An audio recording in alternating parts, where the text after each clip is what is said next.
Në një ambient të mbyllur, ku çdo lëvizje dhe çdo fjalë regjistrohet dhe analizohet, nuk është çudi që konfliktet të shndërrohen në momente të tensionit maksimal. Një nga këto momente ka ndodhur në Big Brother Kosova, kur Alba përplaset me Labinotin duke e akuzuar direkt për pabesi dhe për strategji të dyfisht. Ti je një i pabes, ti bën bekot, ti je i martuar. Ke ardhur me je lutur që ne të bashkëpunojmë bashkë që ti nxjerrim të tjerët nga loja. Kjo përplasje nuk është thjesht një debat verbal, është një shembull i qartë i lojës psikologjike dhe strategjive të ndërthitura, ku personalitetet, emocionet dhe ambicjet ndërthuren në një mënyrë që sfidon etikën dhe normat morale. Në thelb, ajo që ndodhi midis Albës dhe Labinotit është një konflikt i dyfisht, personal dhe strategjik. Nga ana personale, akuzat e Albës për pabesi dhe mashtrim godasin identitetin e Labinotit. Në këtë lloj ambienti, besimi është një pasuri e rrallë dhe çdo dyshim mund të përshkallëzohet menjëherë. Fjalia ti je një i pabes nuk është vetëm një akuzë, është një tentativë për të kontrolluar narrativën morale të situatës, për të vendosur një dominim mbi tjetrin. Për Alban, kjo është mënyra për të afirmuar se ajo e di të vërtetën dhe për të mbrojtur pozicionin e saj brenda shtëpisë. Nga ana strategjike, deklarata se Labinoti ka ardhur duke kërkuar bashkëpunim për të nxjerrë të tjerët nga loja është një analizë e lojës brenda lojës. Këtu përplasen interesa të ndryshme, njëra palë përpiqet të bashkëpunojë për të fituar avantazh, ndërsa tjetri përpiqet të shpërndajë kontrollin dhe të ruajë besueshmërinë ndaj të tjerëve. Përplasja tregon një realitet që shpesh nuk shihet nga jashtë. Big Brother nuk është thjesht spektakël, por një laborator i ndërveprimeve njerëzore, ku secila fjalë, çdo gest dhe çdo strategji ka ndikim mbi rrjedhën e lojës dhe mbi perceptimin publik. Kjo ngjarje hap një diskutim më të thellë mbi moralin dhe etikën brenda një loje ku gjithçka është e mbikëqyrur. Labinoti, i akuzuar për pabesi, përballet me presion të dyfisht, nga njëra anë nga banorët e tjerë që ndjekin situatën, nga ana tjetër nga kamera dhe publik i gjerë. Presioni i vazhdueshëm ka potencial të ndikojë në vendimet e tij dhe në mënyrën se si e percepton vetveten. Për Alban, reagimi është një mënyrë për të afirmuar kontrollin dhe për të manipuluar perceptimin e publikut dhe të lojtarëve të tjerë. Nga perspektiva psikologjike, ky konflikt ilustron efektin e izolimit dhe tensionit mbi marrëdhëniet njerëzore. Në një shtëpi ku nuk ka privatësi, ku çdo gjest regjistrohet dhe çdo fjalë interpretohet, reagimet shpesh janë të forta, shpërthyese dhe strategjike. Akuzat, kërcënimet ose shprehjet fyese bëhen instrumente të ndërveprimit, të cilat ndihmojnë individët të ruajnë një pozicion të favorshëm. Megjithatë, kjo krijon një klim ku besimi dhe ndershmëria janë gjithnjë në test, dhe çdo marrëdhënie shndërrohet në një lojë strategjike. Nga ana e shoqërisë dhe publikut, përplasja midis Alb. Në universin e mbyllur të Big Brother Kosova, ku çdo fjalë regjistrohet dhe çdo gjest amplifikohet nga kamerat, konfliktet nuk mbeten kurrë thjesht personale. Ato shndërrohen në narrativa publike, në betejë për perceptim dhe në prova karakteri. Deklarata e fortë, ty do të nxjerr maskën, do të demaskoj, e shoqëruar me presion të vazhdueshëm psikologjik dhe me një klim që tashmë kishte njohur edhe përplasje fizike, shënon një nga momentet më të tensionuara të këtij sezoni. Kjo fjali, në dukje verbale, mbart një peshë simbolike të madhe. Demaskimi në një format të tillë nuk është vetëm zbulim faktesh, është luftë për narrativën. Kush e kontrollon historinë, kontrollon edhe perceptimin e publikut. Presioni që Alba ushtron ndaj Limit nuk shfaqet vetëm si debat apo kundërshtim i drejt për drejt, por si strategji ekspozimi, një përpjekje për ta vendosur tjetrin në pozitë mbrojtjeje të vazhdueshme. Por kur presioni psikologjik ndërthuret me një klim të ngarkuar emocionesh, rreziku i eskalimit rritet. Big Brother është ndërtuar mbi tensionin, megjithatë, ka një vit të qartë që ndan konfliktin nga dhuna.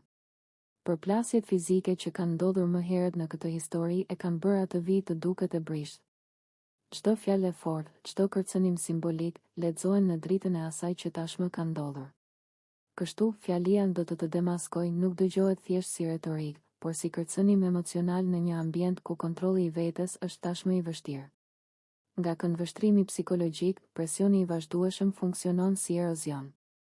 Nuk ka nevojë për një shpërthim të menjëhershëm kur tensioni grumbullohet pikë. Në një shtëpi ku nuk ka dalje, ku çdo reagim gjykohet dhe çdo heshtje interpretohet, individët shtyhen drejt skajeve. Kjo nuk e justifikon dhunën, asnjë rrethan nuk e justifikon, por ndihmon të kuptohet sepse përgjegjësia e formatit për të ndërhyrë në kohë është thelbësore. Në planin etik, këtu përplasën dy forma dhune, ajo verbale psikologjike dhe ajo fizike. Të dyja anë të dëmshme, por fiziku është vije kuqe absolute. Presioni, fjalët kërcënuese dhe demaskimi publik mund të provokojnë, por përgjegjësia për veprimin mbetet individuale. Ky dallim është i domosdoshëm për të mos rënë në relativizim, provokimi shpjegon, por nuk justifikon. Nga ana mediatike, ky konflikt i shtresëzuar prodhon spektakël, dhe pikërisht këtu qëndron rreziku. Spektakli shpesh shpërblen skajet, ndërsa nuanca humbet. Por Big Brother, si format me ndikim masiv, mban përgjegjësi për mesazhin shoqëror që dërgon. A tolerohet presioni i vazhdueshëm? A ndëshkohet dhuna fizike pa ekuivok? A mbrohen kufit personal? Përgjigjet ndaj këtyre pyetjeve ndërtojnë besimin e publikut. Eseja duhet të ndalet edhe te pushteti i fjalës. Maska është metaforë e identitetit, ta nxjerrësh atë do të thotë ta zhveshësh tjetrin nga mbrojtja. Kur kjo përdoret si armë, dialogu shndërrohet në duel. Debati i shëndetshëm kërkon argumente, jo kërcënime simbolike. Ndryshe, shtëpia kthehet në arenë, Në hapësirat e mbyllura ku bashkëjetesa është e detyruar dhe vëmendja publike është e pandërprer, fjalët shpesh peshojnë më shumë se veprimet. Një fjalë e thënë në nerva, një etiketim i hedhur pa filtr, mund të bëhet simbol i një konflikti më të gjerë se vetë personat e përfshirë. Përplasja verbale ku Alba i drejtohet Benitës me akuza dhe etiketime denigruese, duke e krahasuar dhe duke i veshur role që synojnë ta zvogëlojnë dhe ta poshtërojnë, është një shembull i qartë i asaj se si gjua shndërrohet në mjet pushteti. Në thelb, kjo ese nuk merret me individët si figura të izoluara, por me mekanizmin e gjuhës që përdoret për të vendosur hierarki, për të turpëruar dhe për të fituar teren moral përmes fyrjes. Kur Alba ja përplas Benitës fjalët, akti nuk është thjesht shprehje nervash, është përpjekje për ta reduktuar tjetrin në një etiket, për t'i mohuar kompleksitetin dhe autonominë. Kjo është një strategji e vjetër sa vetë konfliktet njerëzore, ta thjeshtosh tjetrin që ta mposhtësh. Por pse gjuha e tillë gjen terren? Sepse në ambientet e presionit të lartë, si formatet televizive të izolimit, identiteti bëhet monedhë. Çdo fjalë që godet identitetin e tjetrit synon ta destabilizojë. Krahasimet, nënkuptimet dhe insinuatat për sjellje, moral apo motive, janë mënyra për të marrë kontrollin e narrativës. Në këtë kontekst, fjalët e Albës funksionojnë si akt performativ. Ato nuk informojnë, por sulmojnë, nuk argumentojnë, por delegjitimojnë. Megjithatë, ky lloj komunikimi ka kosto. Normalizimi i fyrjes e zhvendos debatin nga sjelljet konkrete të etiketat, nga faktet e interpretimet, nga përgjegjësia të turpërimit.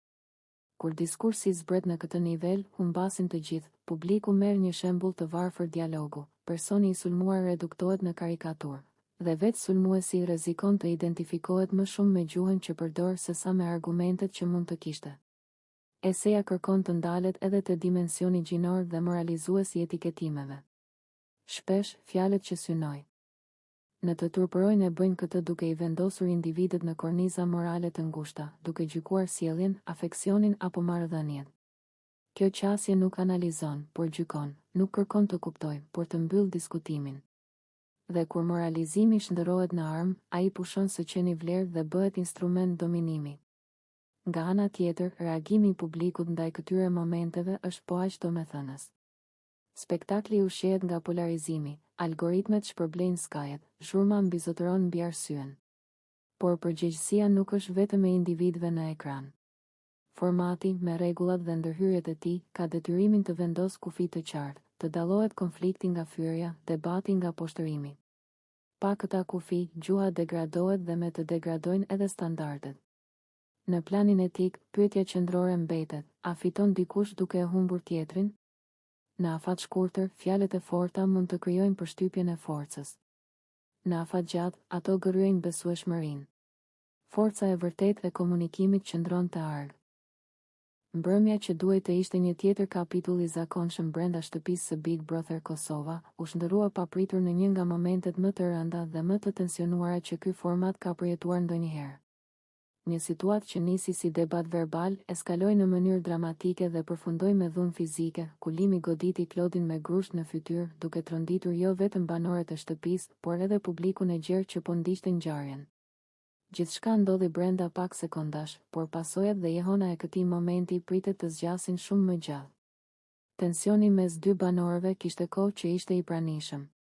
Debatet e shpeshta, provokimet, fjalët e rënda dhe mungesa e komunikimit konstruktiv kishin krijuar një terren të rrezikshëm, ku një shpërthim emocional dukej i pashmangshëm. Megjithatë, askush nuk e priste që situata të degeneronte deri në këtë pikë. Sipas pamjeve të transmetuara, përplasja filloi me një debat të ashpër verbal. Tonet u ngritën, fjalët u bën gjithnjë më provokuese dhe gjuha e trupit e të dyve tregonte qartë se situata kishte dalë jashtë kontrollit. Klodi, i palëkundur në qëndrimin e tij, vazhdonte të përgjigjej, ndërsa Limi dukej gjithnjë më i tensionuar, me nerva të dukshme dhe reagime impulsive. Në një moment kritik, kur distanca mes tyre u zvogëlua ndjeshëm dhe atmosfera ishte e mbushur me nervozizëm ekstrem, ndodhi ajo që askush nuk donte ta shihte. Limi e goditi Klodin me grusht në fytyrë. Goditja ishte e papritur dhe e fortë, duke shkaktuar tronditje të menjëhershme në shtëpi. Banorët e tjerë reaguan me britma, duke u përpjekur të ndërhyjnë dhe të ndajnë dyshën, ndërsa produksioni reagoi me urgjencë. Për disa çaste, shtëpia u zhyt në kaos. Disa banorë u afruan për të ndihmuar Klodin, ndërsa të tjerë u përpoqën të qetësonin Limin, i cili dukej ende në ndikimin e emocioneve të forta. Në fytyrat e banorëve lexohej shoku, frika dhe mosbesimi. Askush nuk fliste, por gjithçka kuptohej nga heshtja dhe reagimet e tyre. Ky incident ngreshu më pikpyetje të mëdha. Big Brother është një eksperiment social, një lojë strategjie, durimi dhe menaxhimi emocional. Por kur dhuna fizike hyn në lojë, kufit e argëtimit thyen dhe situata merr një dimension serioz. Publiku pret konflikt, debat dhe dram, por jo goditje fizike. Kjo është një vijë e kuqe që, sapo kalohet, ndryshon rrjedhën e gjithë lojës. Reagimi i publikut ishte i menjëhershëm. Rrjetet sociale shpërthyen me komente, reagime të ashpra dhe debate të zjarrta. Shumë shikues e dënuan ashpër veprimin e Limit, duke kërkuar masa të rrepta dhe përjashtim të menjëhershëm nga loja. Të tjerë tentuan të analizojnë situatën më thellë, duke përmendur presionin psikologjik, izolimin dhe stresin e vazhdueshëm që krijon jeta brenda shtëpisë. Megjithatë, pavarësisht shpjegimeve, shumica bien dakord për një gjë: dhuna nuk justifikohet në asnjë rrethan. Nga ana tjetër, Klodi u shfaq i tronditur, jo vetëm fizikisht, por edhe emocionalisht. Të jesh viktimë me një akti të tillë përpara. Mbrëmja e djeshme nuk ishte thjesht një tjetër natë argëtimi apo një moment i zakonshëm në dritat e skenës. Ishte një mbrëmje që la gjurmë, një mbrëmje që foli më shumë me gjuhën e trupit se sa me fjalë, dhe ku vëmendja e të gjithëve u përqendrua te afrimiteti i dukshëm mes lëndrimit dhe Suanitës. Që në momentet e para, mënyra se si ata u afruan me njëri tjetrin, energjia që shkëmbyen dhe natyrshmëria e kontaktit fizik, e bën të pamundur të mos binin në sy. Në kërcimin e tyre, çdo lëvizje dukej e sinkronizuar, jo vetëm teknikisht, por emocionalisht. Prekjet nuk ishin të rastësishme, as të sforcuara, ishin të buta, të kujdesshme, plot ndjeshmëri. Ledhatimet në krah, afërsia e trupave, mënyra si sytë takoheshin dhe qëndronin për disa sekonda më shumë se zakonisht, krijonin përshtypjen e një lidhjeje që shkon përtej një performance të thjeshtë. Ishte një komunikim i heshtur, por shumë i fuqishëm. Ajo që ra më shumë në sy ishte rehati që të dy shfaqnin pranë njëri tjetrit. Nuk kishte siklet, nuk kishte distancë të panevojshme.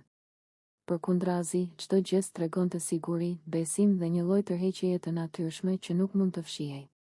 Publiku, edhe pa dashur, u bë dëshmitar i një kimje të rrallë, një kimje që nuk aktrohet lehtë dhe që zakonisht lind spontanisht. Lëndrimi dukej më i qetë se zakonisht, më i hapur emocionalisht.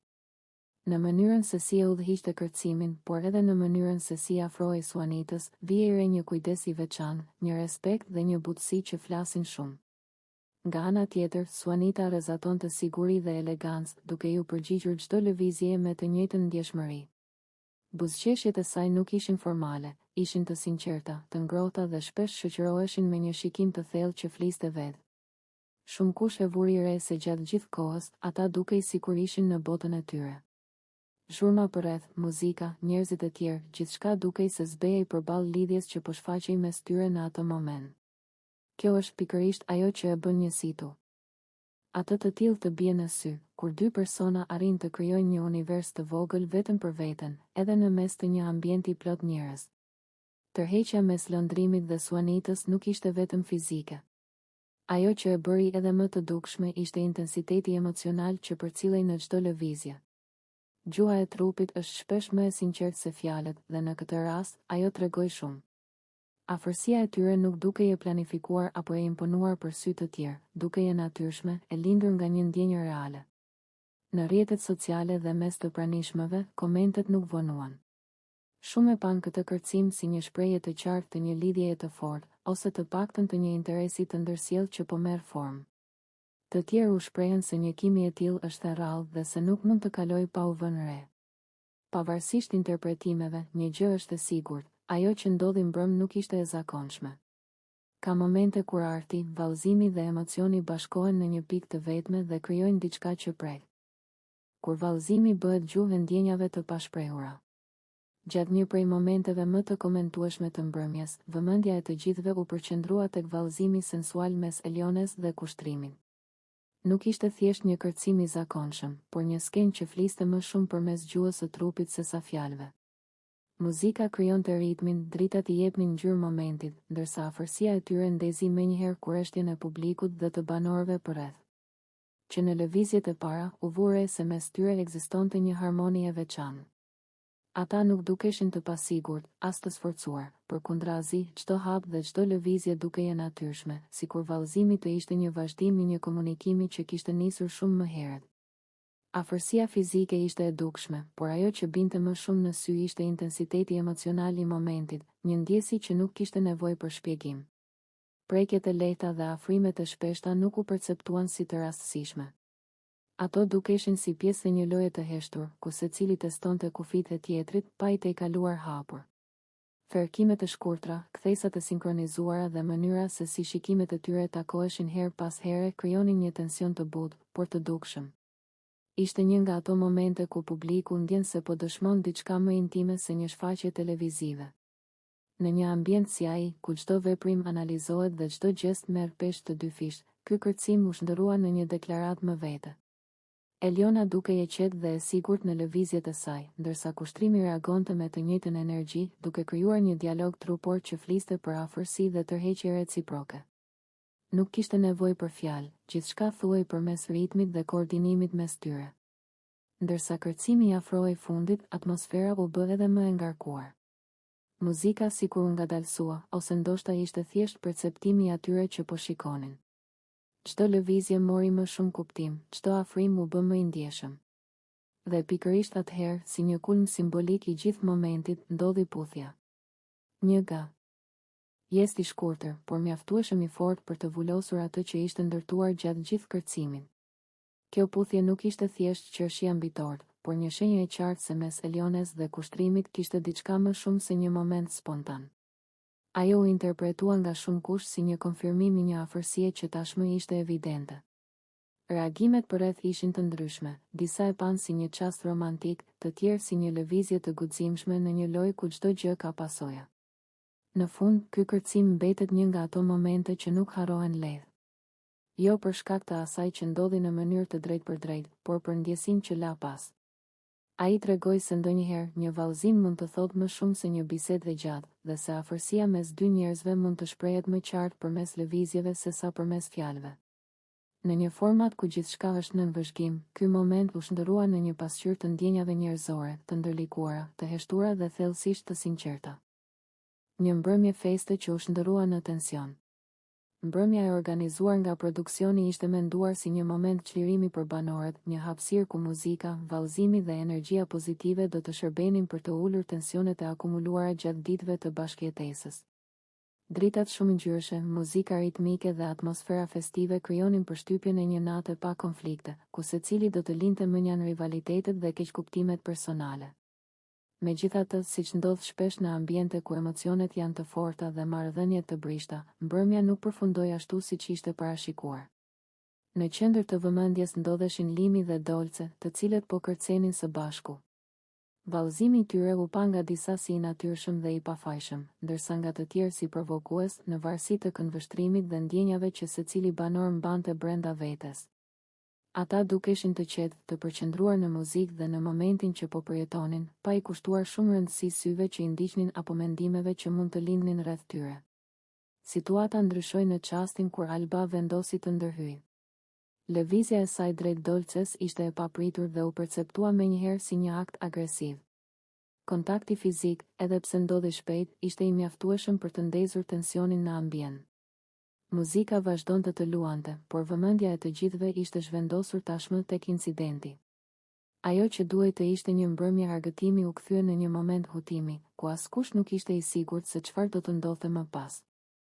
Reagimi i Limit ishte i menjëhershëm dhe emocional.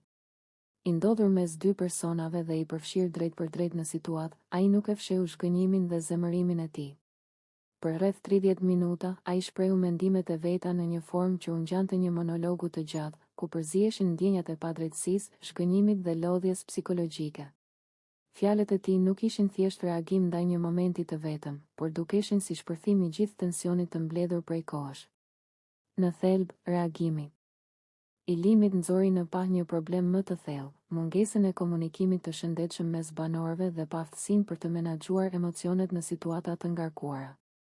Ai theksoi se mbrëmjet festive nuk duhet të shndërrohen në arena konfliktesh, dhe se çdo ndërhyrje agresive, sado e vogël të duket, ka pasoja në klimën e përgjithshme të bashkëjetesës. Fjalimi i tij, edhe pse i gjatë dhe her pas here i ashpër, pasqyronte nevojën për respekt dhe kufi të qartë. Nga ana tjetër, Dolce u gjend në një pozicion delikat. Si personi që u përfshi drejt për drejt në incident, ajo u bë objekt diskutimesh dhe interpretimesh të ndryshme. Disa e panë si viktim të një reagimi të panevojshëm nga ana e Albës, ndërsa të tjerë u përpoqën të justifikonin situatën duke aluduar për tensione të mëparshme. Megjithatë, fakti mbeti se ajo ishte goditur në një moment kur po merrte pjesë në një aktivitet të lejuar dhe të organizuar nga vetë produksioni. Alba, në këtë kontekst, u perceptua si figura që prishi ekuili. Një natë që theu rregullat e heshtura të spektaklit. Mbrëm vonë, në një moment që askush nuk e kishte parashikuar, kanalet e transmetimit live u mbyllën papritur, duke lënë publikun përballë një heshtjeje të pazakonshme. Në një format ku gjithçka është e hapur, e monitoruar dhe e ekspozuar, ndërprerja e menjëhershme e transmetimit ishte sinjali më i fortë se diçka serioze kishte ndodhur. Shkaku ishte një incident i rënd. Alba kishte ushtruar dhunë fizike ndaj Limit dhe Dolces. Një akt që jo vetëm tronditi banorët brenda shtëpisë, por theu edhe një nga parimet themelore të spektaklit, transparencën e vazhdueshme. Situata ishte e rëndë dhe e ngarkuar emocionalisht. Konfliktet verbale dhe tensionet psikologjike janë të zakonshme në një format si Big Brother, por kalimi i kufirit drejt dhunës fizike shënon një pikë kthese. Mbyllja e kamerave nuk ishte thjesht një vendim teknik apo procedural, ishte një pranim i heshtur se realiteti kishte dalë jashtë kontrollit të skenarit të zakonshëm televiziv. Për herë të parë pas shumë kohësh, publiku nuk ishte dëshmitar i gjithçkaje. Pas incidentit, shtëpia u mbështoll nga një atmosferë e rëndë. Banorët, të tronditur dhe të hutuar, u përballën me pasojat e një situate që askush nuk dëshironte ta përjetonte. Limi dhe Dolce, të prekur drejt për drejt nga dhuna, u gjendën jo vetëm përballë dhimbjes fizike, por edhe asaj emocionale. Ndjenja e pasigurisë, frika dhe zhgënjimi u bën të dukshme, ndërsa Alba, si protagoniste e aktit, u kthye në qendër të një stuhje reagimesh.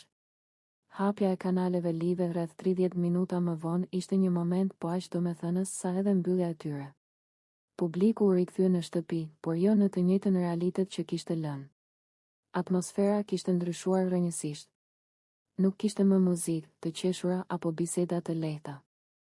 Në vend të tyre, kishte heshtje, fytyra të lodhura dhe një ndjesi kolektive se diçka e parikthyer kishte ndodhur. Në ato momente pas incidentit, banorët filluan të hapeshin emocionalisht. Limi foli për ndjenjen e padrejtësisë dhe për faktin se dhuna, pavarësisht rrethanave, nuk mund të justifikohet kurrë.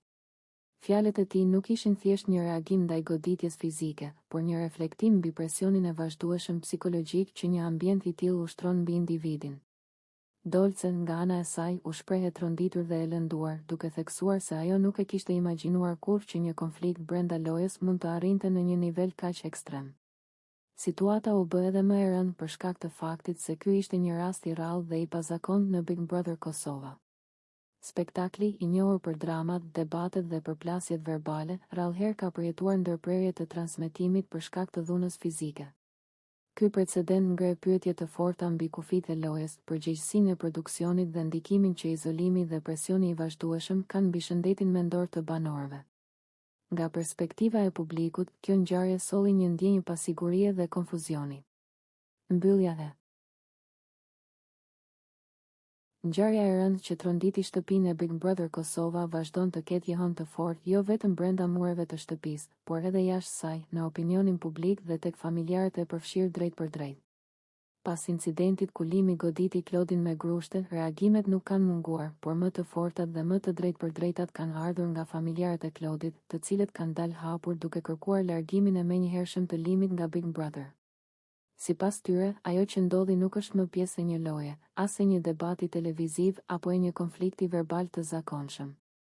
Ata e konsiderojnë aktin e Limit si një dhunë të pastër fizike, të papranueshme dhe të pajustifikueshme në çdo rrethan, aq më tepër në një format televiziv që ndiqet nga mijëra shikues, përfshirë të rinj dhe fëmijë. Familjarët shprehen se pamjet e transmetuara janë tronditëse dhe se askush nuk ka të drejtë të ushtrojë dhunë ndaj një tjetri, pavarësisht provokimeve apo tensioneve të krijuara në lojë. Në reagimet e tyre, ata theksojnë se Klodi ka hyrë në Big Brother me qëllimin për të garuar ndershëm, për të shprehur mendimet e tij dhe për të qenë pjesë e një eksperience sociale, jo për t'u bërë viktimë e goditjeve fizike. Ata shprehin shqetësim të madh për gjendjen emocionale dhe psikologjike të tij, duke theksuar se një situatë e tillë lë pasoja të rënda, sidomos kur ndodh përpara kamerave dhe nën presionin e vazhdueshëm të izolimin.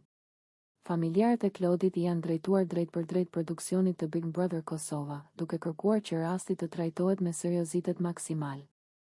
Sipas tyre, largimi i Limit nga loja nuk është një hakmarrje, por një masë e domosdoshme për të ruajtur rregullat, sigurinë e banorëve dhe besueshmërinë e formatit. Ata theksojnë se tolerimi i dhunës krijon një precedent të rrezikshëm dhe dërgon një mesazh të gabuar në shoqëri. Ngjarja ka ndezur edhe një debat të gjerë publik.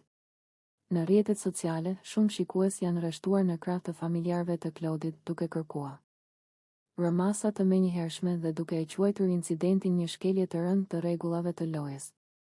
Komente të shumta theksojnë se Big Brother mund të tolerojë debate, strategji dhe përplasje verbale, por jo dhunë fizike. Për ta, kufiri është kaluar dhe nuk ka më vend për diskutim.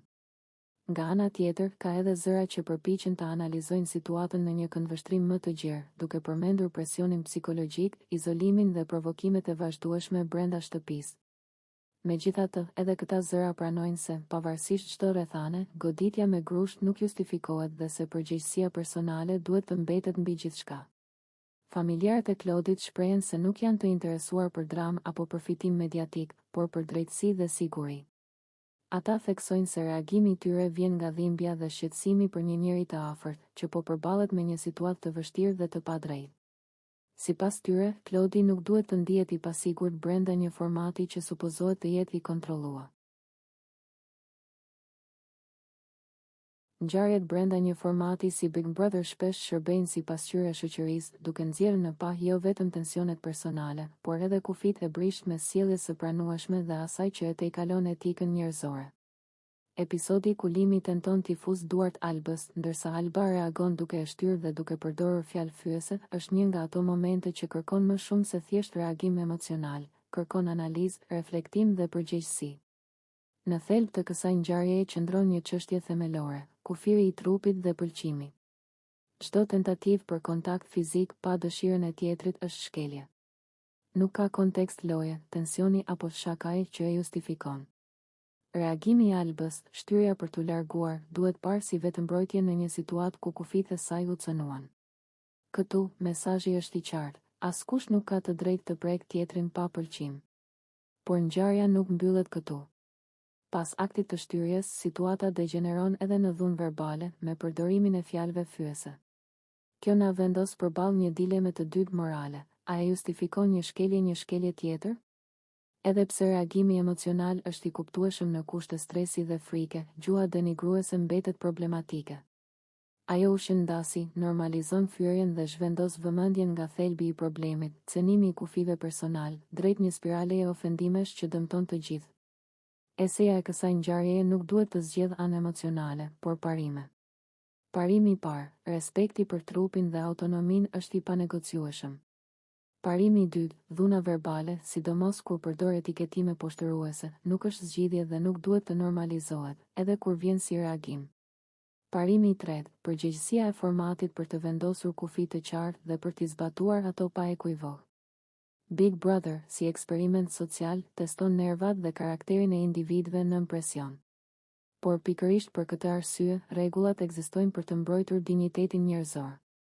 Kur këto rregulla duken të paqarta ose zbatohen në mëny selektive, mesazhi që shkon te publiku është i rrezikshëm, se kufit mund të shtyhen, se fyerja mund të justifikohet, se prekja e padëshiruar mund të relativizohet. Nga ana shoqërore, kjo ngjarje hap një debat më të gjerë mbi si reagojmë ndaj cenimin. Vetëmbrojtja është e drejtë, denigrimi nuk është domosdoshmëri. Kultura e dialogut, edhe në momente të nxehta, është sfidë, por edhe përgjegjësi. Përndryshe, rrezikojmë të zëvendësojmë një padrejtësi me një tjetër. Në fund, kjo ese nuk kërkon dënime emocionale, por qasje parimore. Tentativa për kontakt fizik pa pëlqim duhet të trajtohet me zero tolerancë. Po ashtu, gjuha fyese duhet të dënohet si shenjë e një kulture që ka nevojë për më shumë vetëpërmbajtje dhe respekt. Vetëm kështu, një format i tillë mund të shërbejë vërtet si pasqyrë që na ndihmon të përmirësohemi, e jo si skenë ku gabimet shumë fishohen. Mbrëmja që duhet të ishte një tjetër kapitull i zakonshëm brenda shtëpisë së Big Brother Kosova, u shndërrua papritur në një nga momentet më të rënda dhe më të tensionuara që ky format ka përjetuar ndonjëherë. Një situatë që nisi si debat verbal, eskaloi në mënyrë dramatike dhe përfundoi me dhunë fizike, ku Limi goditi Klodin me grusht në fytyrë, duke tronditur jo vetëm banorët e shtëpisë, por edhe publikun e gjerë që po ndiqte ngjarjen. Gjithçka ndodhi brenda pak sekondash, por pasojat dhe jehona e këtij momenti pritet të zgjasin shumë më gjallë. Tensioni mes dy banorëve kishte kohë që ishte i pranishëm. Debatet e shpeshta, provokimet, fjalët e rënda dhe mungesa e komunikimit konstruktiv kishin krijuar një terren të rrezikshëm, ku një shpërthim emocional dukej i pashmangshëm. Megjithatë, askush nuk e priste që situata të degeneronte deri në këtë pikë. Sipas pamjeve të transmetuara, përplasja filloi me një debat të ashpër verbal. Tonet u ngritën, fjalët u bën gjithnjë më provokuese dhe gjuha e trupit e të dyve tregonte qartë se situata kishte dalë jashtë kontrollit. Klodi, i palëkundur në qëndrimin e tij, vazhdonte të përgjigjej, ndërsa Limi dukej gjithnjë më i tensionuar, me nerva të dukshme dhe reagime impulsive. Në një moment kritik, kur distanca mes tyre u zvogëlua ndjeshëm dhe atmosfera ishte e mbushur me nervozizëm ekstrem, ndodhi ajo që askush nuk donte ta shihte. Limi e goditi Klodin me grusht në fytyrë. Goditja ishte e papritur dhe e fortë, duke shkaktuar tronditje të menjëhershme në shtëpi. Banorët e tjerë reaguan me britma, duke u përpjekur të ndërhyjnë dhe të ndajnë dyshën, ndërsa produksioni reagoi me urgjencë. Për disa çaste, shtëpia u zhyt në kaos. Disa banorë u afruan për të ndihmuar Klodin, ndërsa të tjerë u përpoqën të qetësonin Limin, i cili dukej ende në ndikimin e emocioneve të forta. Në fytyrat e banorëve lexohej shoku, frika dhe mosbesimi. Askush nuk fliste, por gjithçka kuptohej nga heshtja dhe reagimet e tyre.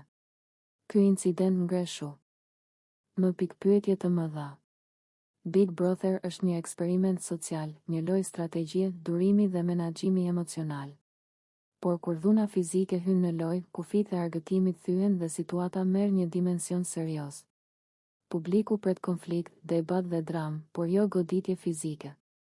Kjo është një vijë e kuqe që, sapo kalohet, ndryshon rrjedhën e gjithë lojës. Reagimi i publikut ishte i menjëhershëm. Rrjetet sociale shpërthyen me komente, reagime të ashpra dhe debate të zjarrta. Shumë shikues e dënuan ashpër veprimin e Limit, duke kërkuar masa të rrepta dhe përjashtim të menjëhershëm nga loja. Të tjerë tentuan të analizojnë situatën më thellë, duke përmendur presionin psikologjik, izolimin dhe stresin e vazhdueshëm që krijon jeta brenda shtëpisë. Megjithatë, pavarësisht shpjegimeve, shumica bien dakord për një gjë: dhuna nuk justifikohet në asnjë rrethan. Nga ana tjetër, Klodi u shfaq i tronditur, jo vetëm fizikisht, por edhe emocionalisht. Të jesh viktimë në një akti të tillë, përpara